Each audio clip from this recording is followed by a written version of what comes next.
오늘은 마태복음 14장 1절에서 2절 말씀을 통해서 헤롯과 세례 요한을 비교하는 말씀을 한번 준비해 봤습니다. 예화를 하나 들려드리겠습니다. 갑자기 발전한 한 시골이 있었는데 이 물질적으로 풍요로워지니까 이걸 어떻게 써야 될지 모르게 되는 상황이었습니다. 결국 사람들은 뭐가 뭔지도 모르고 물건들을 하나하나 이렇게 사기 시작했는데 그중 한 집에서 다른 집에서 살면 그것이 부럽고 그리고 또 따라하고 싶어서 다른 집에서 산다 그러면 자기도 같이 사버리는 사람이 있었습니다. 다른 사람들이 세탁기, 오디오, 냉장고, 자동차를 사니까 이 사람도 다 그거를 사버린 거예요. 자신한테 뭐가 필요한지도 모른 채 이거를 막 사버리고 있는 겁니다. 그래서 이 사람들이 볼 때마다 그것을 사고 그리고 이제 다 써버리고 나니까 이제 돈이 없는 거예요. 근데 어느 집에 이웃집에서 TV를 사고 위에 둥근 접시를 딱 붙인 거예요. 그러니까 그것도 막 부러운 거예요. 나도 하고 싶은데 이런 마음이 있는데 역시 이미 돈을 다 써버려서 돈이 없는 겁니다.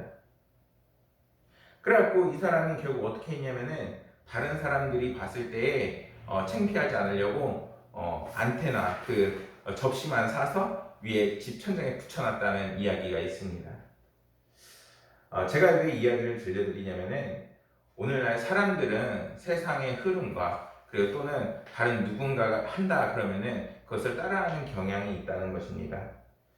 그런데 우리 그리스도인들은 그런 세상이나 다른 무언가를 따라서 사는 것이 아니라 정말 하나님을 바라보고 하나님을 따라서 사는 인생을 살아나가야 한다는 것입니다. 오늘 말씀에서는 예수님이 활동하시는 소문을 들은 헤롯이 막 이렇게 당황하는 그런 장면이 나오게 됩니다. 왜냐하면 자신이 죽였던 세례 요한이 예수 그리스도라는 분으로 다시 살아났다라는 말씀이 전해지고 있는 것입니다. 다시 한번 말씀을 읽어보면 그때의 분봉왕 헤롯이 예수의 소문을 듣고 그 신하들에게 이르되 이는 세례 요한이라 그가 죽은 자 가운데서 살아났으니 그러므로 이런 능력이 그 속에서 역사한도다 하더라. 헤롯이 막 당황하는 거예요. 내가 이 사람을 죽였는데 이 사람이 다시 살아났어. 얼마나 만약에 이게 영화 같으면은 공포 영화 같을까요? 근데 이 사람한테 실제였던 거예요. 그러니까 더 겁이 나고 막 와닿는 거죠. 1절과 2절에서 보면은 헤롯이 예수에 대한 소문을 듣고 예수님을 죽은 자 가운데서 살아난 세례 요한이라 생각을 하고 이것은 자신이 죽인 세례 요한의 육체와 함께 살아났다고 생각하기보다는 요한의 영혼이 예수님의 몸으로 들어갔다라고 생각하는 부분으로 주석에 보면 나와 있습니다. 다시 말해서 헤롯은 세례 요한이 죽어서 귀신이 되었고 예수님께서 사람을 치유하고 다니시고 그 다음에 복음이 전파될 때 사람들이 은혜를 누리는 그런 놀라운 능력이 귀신의 힘이라고 생각을 하고 있는 것입니다. 우리는 성경에서 귀신이 나오는 말씀을 본 적이 있죠. 그러나 그 귀신은 우리가 뭔가 사람이 죽어서 그 영혼이 빠져나온 다음에 다른 사람들한테 막 드라마처럼 빙의가 되어지고 막 이렇게 되는 것이 아니라 하나님께서 성경 속에서 보여주는 것은 천사가 타락해서 그리고 그 천사들이 이제 이 세상을 어지럽히고 하나님과 우리를 멀어지게 하려는 사단의 졸개로서 이제 그러한 타락한 천사들을 의미합니다. 욥기 7장 9절에 이러한 말씀이 있어요. 구름이 사라져 없어진 같이 스올로 내려가는 자는 다시 올라오지 못할 것이니 이것은 사람이 죽게 되면 바로 그 영혼이 어떤 사람은 천국을 기다리면서 어떤 사람은 지옥을 기다리면서 스올에 내려가 있다는 거예요. 결국에 하나님께서 우리의 죽은 영혼들은 이제는 가라지와 알곡을 구분하셔서 반드시 심판의 때를 기다리게 된다는 것이죠. 이러한 하나님의 놀라운 영적인 세계를 알지 못하는 사람들은 헤롯과 같이 뭔가 귀신이 들었나봐 또는 뭔가를 오해하면서 정말 하나님과 다른 무언가 우상이나 다른 것들을 조합해서 자신들이 나름대로 만들어내고는 합니다. 그러나 오늘날 우리가 살아나갈 때 얼마나 우리가 과학적이고 최첨단의 세계를 살아가요. 하지만 그 속에서도 정말 우리가 알지 못하는 너무나도 넓은 하나님의 영적 세계가 이미 있고 그리고 그것을 우리는 성경을 통해서 하나님의 은혜와 그리고 인도하심을 통해서 깨달아가고 이겨내가고 그리고 우리가 더욱더 하나님의 영광을 드러내는 인생으로 살아나갈 수 있는 것 아니겠습니까? 로마서 1장 23절에 이러한 말씀이 있어요. 썩어지지 아니하는 하나님의 영광을 썩어질 사람과 새와 짐승과 기어다니는 동물 모양의 우상으로 바꾸었느니라. 이미 하나님의 영광은 우리 가운데 있었고 하나님의 은혜는 우리 가운데 있는데 우리 사람들은 너무나도 어리석어서 하나님께서 주시는 이 은혜를 온전히 발휘하지 못하고 또한 오히려 그것들을 우상이나 새와 이런 것들로 바꿔버린다는 거예요. 이미 하나님의 은혜는 태양처럼 쫙 우리에게 비치고 있는데 그것이 우리를 통해서 이상하게 나가고 있는 겁니다. 우리의 이러한 영적 무지함은 정말 하나님을 왜 의지해야 하고 왜 하나님을 따라가는 인생이 되어야 되는지를 분명하게 알려주는 것입니다. 사랑하는 여러분, 우리의 삶을 살아갈 때에 우리의 삶이 평범해 보이고 다 똑같은 인생처럼 보이지만 실제로는 하나님을 기준으로 전부 다 다른 삶을 살아가고 있다는 것을 우리는 분명히 깨달아야 합니다. 어떤 사람은 하나님을 의지해서 평안과 그리고 그 삶에 고난이 있어도 하나님의 위로함과 은혜가 있지만 어떤 사람은 하나님과 멀어져서 끊임없이 맨몸으로 세상과 부딪혀 싸우며 깨져가며 끊임없이 마음에는 상처를 입고 그리고 심지어 삶까지도 피폐해지는 것을 볼 수가 있지 않겠습니까? 하나님은 믿음의 사람들에게 조금씩 하나님께서 이끄시는 영적 세계를 알게 하시고 그리고 그것을 통하여서 지혜로운 삶으로 이끄십니다. 우리는 그러한 은혜를 따라서 사는 하나님의 귀한 자녀들이 되어야 되는 것입니다. 3절과 4절부터는 이후 말씀에서는 세례 요한의 이야기가 나오게 됩니다. 헤롯은 자신의 동생 아내 헤로디아를 자신의 아내로 삼은 행실이 옳지 못하다는 세례 요한을 쳐 죽이게 됩니다. 결국 세례 요한은 옳은 말을 하였다는 이유로 옥에 갇히고 또 그로 인해서 잔인하게 살해당했다는 것이죠. 사실 이거는 과연 예수님을 믿는 삶이라 하면은 굉장히 불편한 말씀이에요. 왜냐면은 만약에 우리가 예수님을 믿는다면은 하나님의 은혜 안에서 우리의 마지막을 맞이하고 그럼 뭔가 끝이 달라야 되는 것 아닌가라는 생각이 분명하게 우리에게 들기 때문인 것이죠. 그런데 오늘 누구보다도 가장 칭찬을 받았던 세례 요한조차도 하나님의 은혜를 보여주기보다는 오히려 감옥에서 목이 잘려 죽게 되는 정말 안타까운 이야기가 우리에게 보여주고 있다는 것이죠. 그러나 우리가 이 말씀을 받아들이기 위해서는 먼저 알아야 할 것이 있습니다. 그것은 무엇이냐면 먼저는 이 세상에는 거룩하고 의로운 자들이 살아가는 것이 아니라 죄인과 타락한 사람들이 이제는 하나님을 믿고 변화받는 인생을 살아나가는 곳이라는 겁니다. 예수님을 영접하지 못한 사람들은 이 세상에서 예수님을 믿는 사람들을 비판해가면서 그리고 하나님을 믿지 못하면서 하나님과 단절된 상태로 살아가고 있는 것입니다.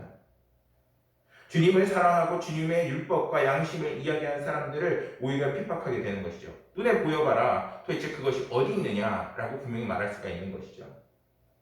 그러나 주님을 만나고 주님을 사랑하는 사람들은 하나님의 뜻대로 그리고 하나님께서 말씀하신 대로 그리고 환영받지 못해도 하나님께서 나와 함께 하심을 믿으며 그 믿음을 지키면서 살아나가는 사람인 것입니다.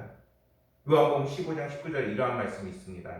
너희가 세상에 속하였으면 세상이 자기의 것을 사랑한 것이나 너희는 세상에 속한 자도 아니요 도리어 내가 너희를 세상에서 택하였기 때문에 세상이 너희를 미워하느니라. 하나님께 속해 있기 때문에 세상과 분명히 분리된 인생을 살아나가는 것이 바로 그리스도인인 것입니다. 5절 말씀을 보면은 자신의 잘못을 지적한 세례 요한을 죽이려고 하지만 그를 선지자로 여기는 민중들을 두려워해서 헤롯이 머뭇거리는 모습이 있습니다. 바로 이것이 오늘날의 그리스도인과 비그리스도인 그리고 하나님을 믿지 않는 사람과의 차이인 것입니다.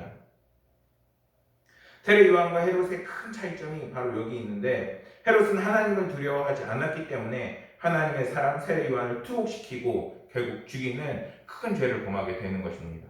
이것이 얼마나 큰 범죄인지 모르는 거예요. 이거는 오늘날에 살아나가는 우리들과도 굉장히 연관이 있습니다. 우리가 그리스도를 따라서 인생을 살아가고 있지만 정말 어떤 것이 하나님께서 기뻐하시는 일인지 그리고 어떤 것이 하나님께 영광을 올려드리고 그리고 우리를 윤택하게 하는 것인지를 분명하게 알지 못하고 나아가는 인생이라는 것입니다. 또한 반면에 예수 그리스도를 믿는 사람들은 이제는 주님을 따라 또는 하나님의 말씀과 영성을 따라 살아나가기 때문에 이 세상의 복과 그리고 은혜를 끼치는 좋은 영향력을 끼치고 끼치게 되는 인생을 살아나가게 되는 것입니다. 사랑하는 여러분, 하나님의 사람과 세상의 사람은 결코 같을 수가 없습니다. 믿음의 사람은 하나님을 두려워하고 오직 하나님만을 의식하면서 하나님의 뜻대로 살아나가려고 하는 사람인 것입니다. 반면에 하나님을 경외하지 않는 사람은 세상 사람들의 이목에 집중하고 그리고 그 속에서 우왕좌왕하면서 자신의 인생을 끊임없이 끌려다니는 인생을 살아나가게 되는 것입니다. 이사야 8장 11절에서 13절 이러한 말씀이 있습니다. 주께서 그 힘센 손으로 나를 붙잡고 이 백성의 길을 따라가지 말고 나에게 경고의 말씀을 하셨다. 너희는 이 백성이 모의하는 음모에 가담하지 말라.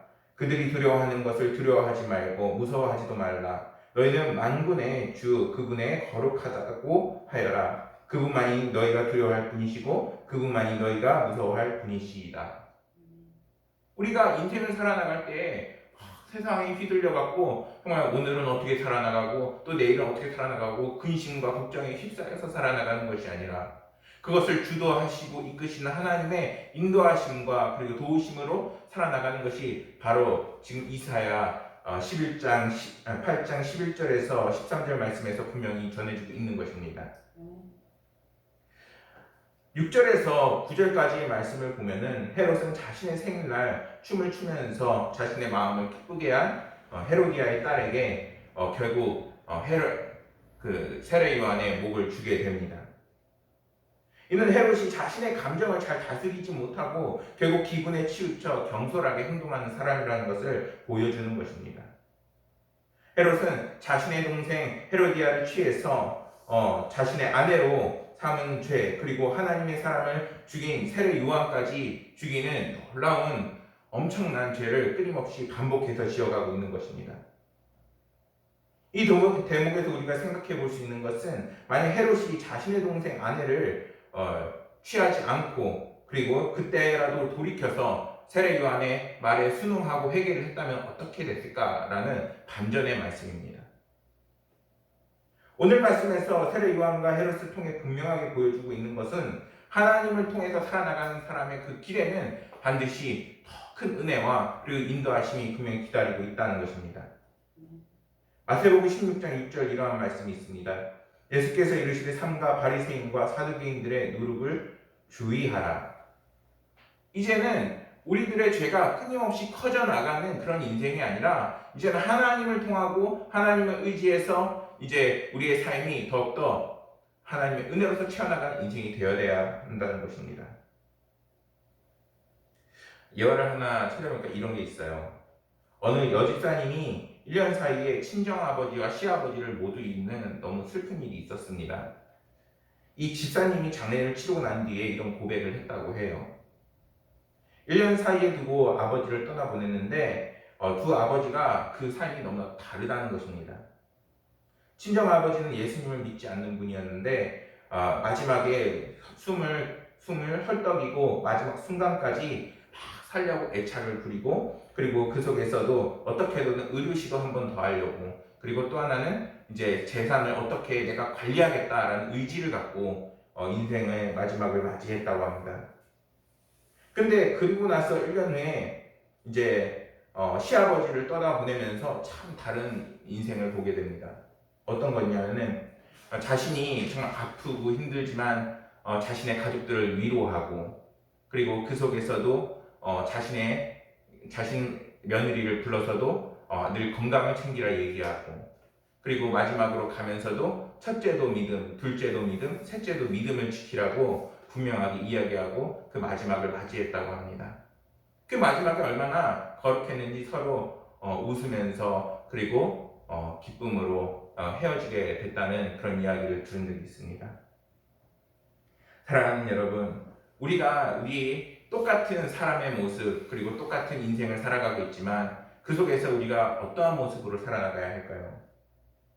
헤롯처럼 세상의 사람들의 눈을 의식하고 그리고 자신의 기분에 치우쳐서 하나님 앞에 범죄를 하면서 인생을 살아나가야 할까요? 아니면은 비록 하나님께서 그 인생의 모든 마지막까지 책임지신다는 것을 믿으며 우리 세례 요한처럼 우리의 인생을 선택하면서 살아나가야 할까요?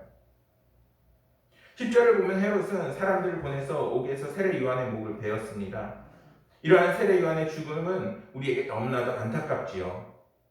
사실 사람들이 마케르 수성 차가운 지옥 지하 감옥에서 홀로 고독하게 맞이했던 세례 요한의 죽음을 바라보면서 정말 의인의 믿음이 의인의 최후가 고작 이런 거냐라고 따질 수 있습니다. 하지만 그것은 하나님께 속한 사람들에게 있어서 죽음의 의미를 다 깨닫지 못한 말씀인 것입니다. 우리에게 죽음이란 무엇일까요? 그거는 하나님께 속한 자들에게 있어서 죽음이란 우리에게 일반적으로 생각하는 그냥 끝이다 이런 게 아니라 이제는 오히려 주님을 만나는 참된 기쁨과 은혜가 있는 그 다음을 의미하는 것입니다. 성경 속에서도 우리에게 이거를 분명하게 알려주는 것은 이 세례 요한이 여기서 끝나는 것이 아니라 오늘날 살아서도 우리에게 증거가 되는 놀라운 믿음의 선배가 되듯이 하나님께서는 지금도 천국에서 세례 요한과 함께 계심을 분명히 증언하고 계신 것입니다. 사랑하는 여러분, 하나님을 믿고 의지하는 저희들의 인생이 되기를 소망합니다. 빌립보서 1장 20절을 보면 이러한 게 있습니다. 내가 간절히 기대하며 바라는 것은 내가 어떤 일이나 부끄러워하지 않고 전과 같이 지금도 온전히 담대하여 살든지 죽든지 나의 몸으로 말미암아 그리스도께서 존귀하게 되시는 것입니다. 사랑하는 여러분, 우리의 몸에서 분명하게 주님의 향기가 날 수 있고 주님을 따라 나갈 인생이 될 수 있다는 것입니다. 그것을 통해서 우리는 하나님의 놀라우신 은혜와 그리고 기쁨을 체험할 수 있는 분명한 인생을 살아나갈 수 있게 되는 것이죠. 세례 요한이 그렇게 죽으면서 과연 후회가 없었을까요? 저는 오히려 분명히 하나님께서 세례 요한을 축복하시고 그리고 세례 요한을 이끄셔서 천국에 올라가는 그 기대함과 기쁨이 분명히 그에게 있었을 거라고 믿습니다. 사랑하는 여러분, 오늘 말씀을 통해서 우리가 세례 요한처럼 그리고 주님을 따라 나가는 온전한 그리스도인으로 더욱더 살아나가길 소망합니다. 긴 코로나 기간과 그리고 끊임없이 반복되어지는 하나님과 멀어지는 이 상황 속에서 우리가 오히려 하나님께서 이끄심을 받는 사람의 인생이 어떤 것인지를 분명히 알고 그것을 선택해 나갈 때 하나님께서는 반드시 우리 인생의 모든 것, 심지어 죽어서까지도 하나님께서 이끄시는 우리의 인생을 반드시 책임지시고 돌보실 것입니다. 그러한 은혜와 믿음으로 언제나 기쁨과 승리가 충만하시기를 간절히 소망하겠습니다. 기도하시겠습니다.